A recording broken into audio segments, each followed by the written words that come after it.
Kaixo, bideo tutorial honetan Google Mapsen elementu bat nola txertatzen den erakusten saiatuko naiz.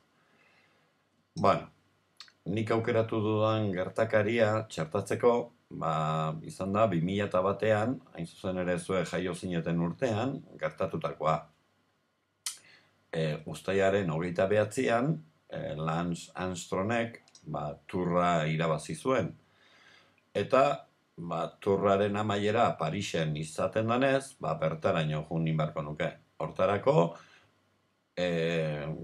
seguaren geziarekin klik eginez eta mapa mugituz, joan naiteke poliki Parisera, edo egin dezaket, hemen ezkerrean agertzen den honekin, zoom, gertu gotik ikusteko, edo honekin mugituz, gurpil honekin.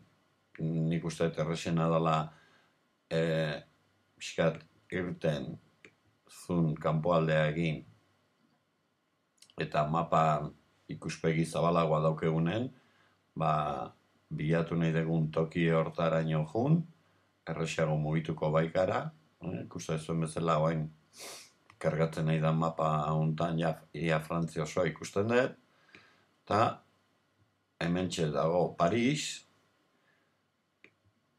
eta orain, barrura sartuko naiz. Zun eginez, egin daiteke klik bikoitza, puntu horren gainean, edo, esan dizuan bezala, hemen ezkerrean dagoen barratxo hori erabiliz. Hemen, zun egingo dut berriro,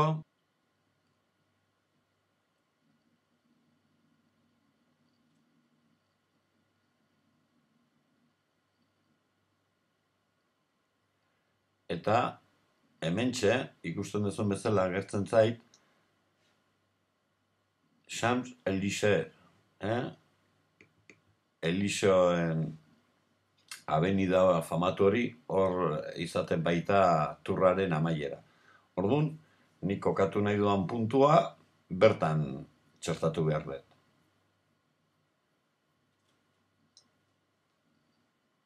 Hementxe ikusten duzu gertu xegotik, justu hemen erdialdean sartu behar dut. Zer gertatzen da? Ni nire Google kontuarekin sartuta nago, eta mapa berri bat sortu behar dut, hemen edozein gauza egiteko. Orain ikusi bai, baina ezin ditut elementu berriak txertatu. Hortarako, hemen ezkerrean agertzen dien nire mapa hontan klikatu, eta orain arte sortu dituan mapan zerrenda agertuko da. Zuenean ez da ezer agertuko, baina hemen ikusten duzun bezala mapa berria sortu, esteka hortan klikatuko dugu, eta hor izenburu bat jarriko dugu gertaerari. Gure kasuan da, Lance Armstrongek turra irabazi. Hemen, 2000 deskribapena idatziko dugu esparru horretan. 2001ko uztailaren 29an txirrindulari Estatu Batuetarra jarriko da, Estatu Batuetarrak Frantziako turra irabazi zuen.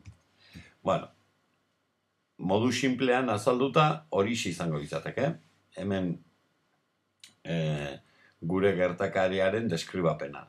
Gero hemen daukeu aukera, publikoa edo listatuan sartu gabe, nik aholkatzea izuet bere horretan uztea, eta hemen gorde. Egindako aldaketa horiek gordetzeko. Mapa berri bat egiten ari garenez, ikusiko zu hemen, goialdean 3 botoi berri agertu zaizkigula lehen hau etzeduenak. Gu puntua kokatzeko erdiko hau erabiliko dugu. Hau klikatuz, eta xaguarekin eramango dugun gunei dugun tokia. Hemen dago avenida hori, etorbide hori, Eliseoen etorbidea, eta hortxe bertan, justo plaza horren ondon, kokatuko dugu. Izenburua, lehen hau esan deguna,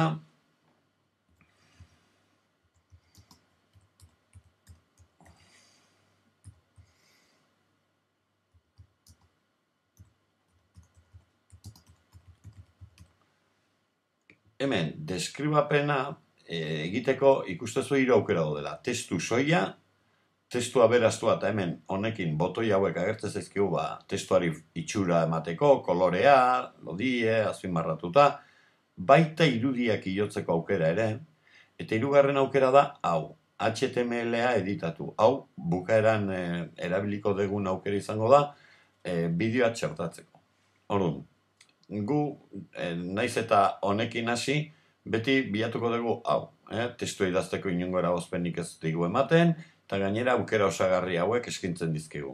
Bai, aldez aurretik, gai honen inguruan informazioa bilatu beharra dago, eta ni dagoeneko lan hori eginda dauket.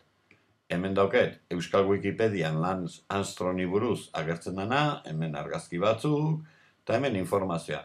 Eta ni lehena begiratu duanarekin ikusten dut interesgarriena hementxe agertzen dela.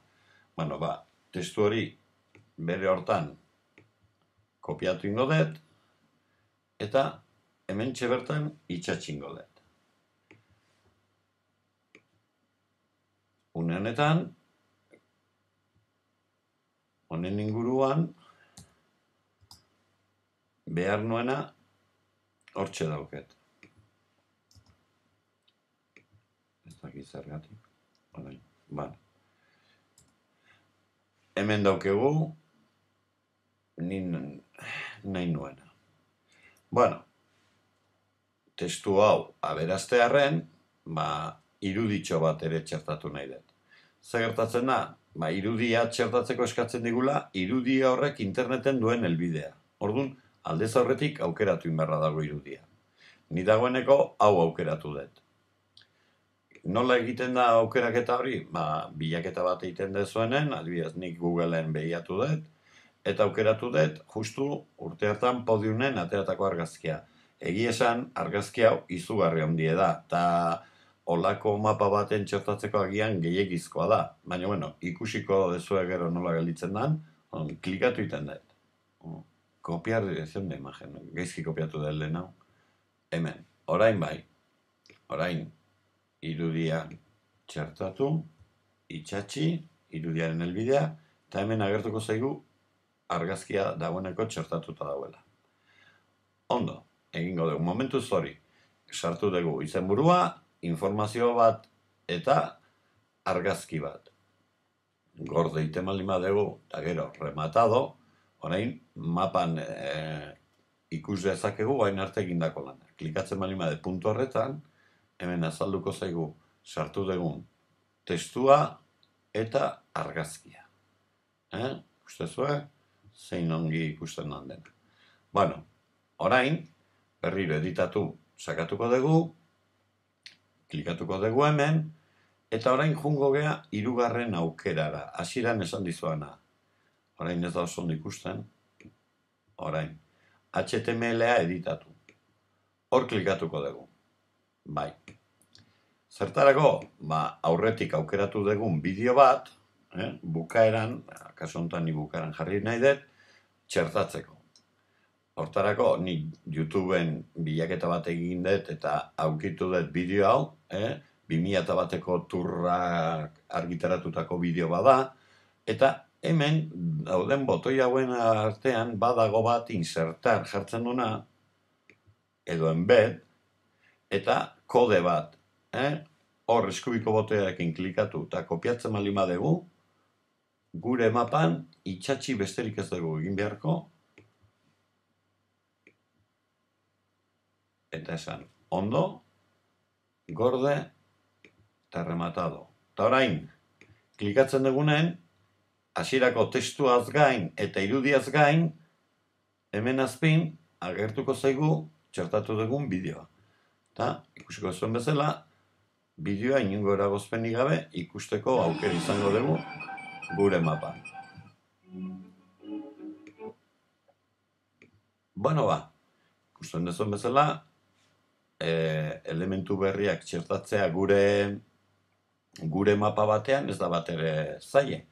Beraz, animatu zaitezte eta ea zen olako mapa prestatzen diguzuen. Mila esker eta hurrengora arte. Agur.